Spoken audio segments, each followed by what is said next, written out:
లక్ష్మీబాయి నా కలలోకి వచ్చి.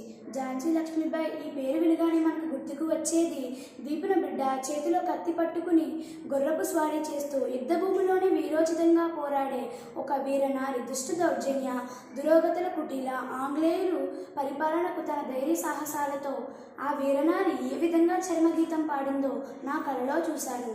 పరతంత్ర ఆంగ్లేయుల పరిపాలన నుండి స్వేచ్ఛ భారతం కోసం కలలు కన్న ధీరవనితను నా కలలో చూశాను.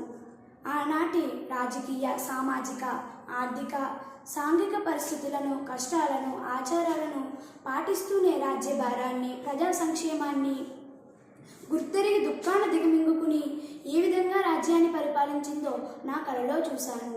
ఝాన్సీ లక్ష్మీబాయి నవంబర్ 1828న వారణాసిలో మోరోపాంత్ తాంబే భగీరథి సప్రే అనే పుణ్య దంపతులకు జన్మించానని, తన అసలు పేరు మణికర్ణిక అని, బాల్యంలోనే ఇంటి దగ్గర చదవడం రాయడం నేర్చుకున్నానని, చదువుతో పాటు గుర్రపు స్వారీ కత్తి సాము లాంటి యుద్ధ విద్యలన్నీ నేర్చుకున్నానని, తన చిన్నతనంలోనే తన తల్లి చనిపోయిందని ఆమె నాకు వివరించింది. తను 13 సంవత్సరాల వయసులో పెళ్లి కావడంతో రాజైన గంగాధర్రావు కేవల్కర్తో వివాహం కావడంతో ఝాన్సీకి పట్టణానికి రాణిని అయ్యానని ఆమె వివరించింది. పెళ్ళైన తర్వాత పేరు మార్చుకోవాలి కాబట్టి మణికర్ణిక అయిన రాణి లక్ష్మీబాయిగా మారానని ఆమె వివరించింది.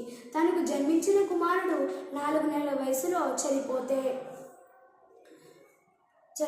దుఃఖాన్ని దిగమింగుకుని తన సోదరుని కుమారుని దత్తత తీసుకున్నానని, దామోదరని పేరు పెట్టానని చెప్పారు. భర్త చనిపోతూ రాజ్యాన్ని తన చేతిలో పెట్టారని, ఝాన్సీకి రాణిగా అయ్యానని, అప్పటి నుండి ఆంగ్లేయులు ఎన్నో ఇబ్బందులు పెట్టారని, ఝాన్సీని వదిలి వెళ్ళమన్నారని, తనందుకు ఒప్పుకోలేదని వివరించింది. తన సైన్యాన్ని బలపరుచుకుని తన స్నేహితురాలకు తమకు తాముగా వచ్చిన వారికి యుద్ధ విద్యలన్నీ నేర్పానని, ఒక సైన్యాన్ని తయారు చేసుకున్నానని ఆమె వివరించింది. 1857లో బ్రిటిష్కు వ్యతిరేకంగా భారతీయుల సిపాయిల తిరుగుబాటు జరిగిన సమయంలో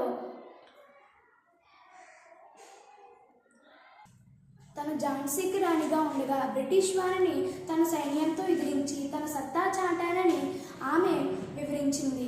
రాజ్యాన్ని శాంతియుతంగా ఉంచగలిగానని ఆమె చెప్పింది. 1858లో బ్రిటిష్ బలగాలు సాల్ట్ హ్యూరాజ్ ఆధ్వర్యంలో ఆక్రమించుకున్నప్పుడు వారికి లొంగకూడదని తన బలగాలతో పాటు 2 వారాల పాటు యుద్ధం చేశానని ఆమె వివరించింది. ఝాన్సీలోని మహిళలు కూడా యుద్ధ సామాగ్రిని తినుబండారాలను సిపాయిలకు అందించేవారని ఆమె వివరించింది. ఝాన్సీ సైన్యం 20,000 మంది ఉన్న శిక్షణ పొందిన బ్రిటిష్ సైనికుల ముందు నిలదొక్కుకోలేకపోయారని ఆమె వివరించింది.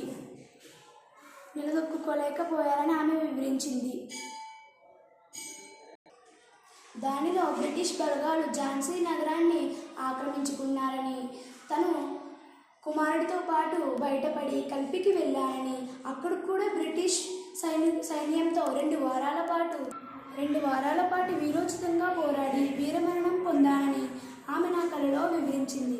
అత్యంత ధైర్య సాహసాలతో బ్రిటిష్ వారిని ఎదుర్కొన్న వీరనారి ధీర వనితను లక్ష్మీబాయిని నా కలలో చూసి నేను ఎంతో స్ఫూర్తి పొందాను. భారత స్వతంత్ర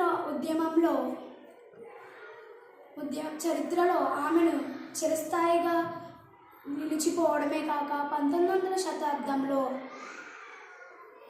మహిళా సాధికారతకు ఆదర్శప్రాయంగా నిలిచారు. ఆమె మాకెంతో ధైర్యము, పరాక్రమము, వివేకము, ముందు చూపును, మాకెంతో స్ఫూర్తిని, మార్గదర్శకాన్ని ఇచ్చాయి. చిన్నప్పటి నుండి ఆమెను మార్గదర్శకంగా తీసుకుని దేశభక్తి, బాధ్యతాయుత పౌరులుగా ఎదగాలని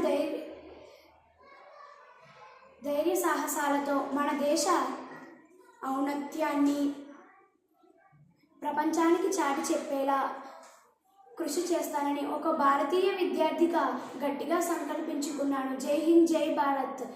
వి Janakidevi, 8th class, Mandal Parishad upper primary school, Endamuru, Kadapa Mandal. Thank you.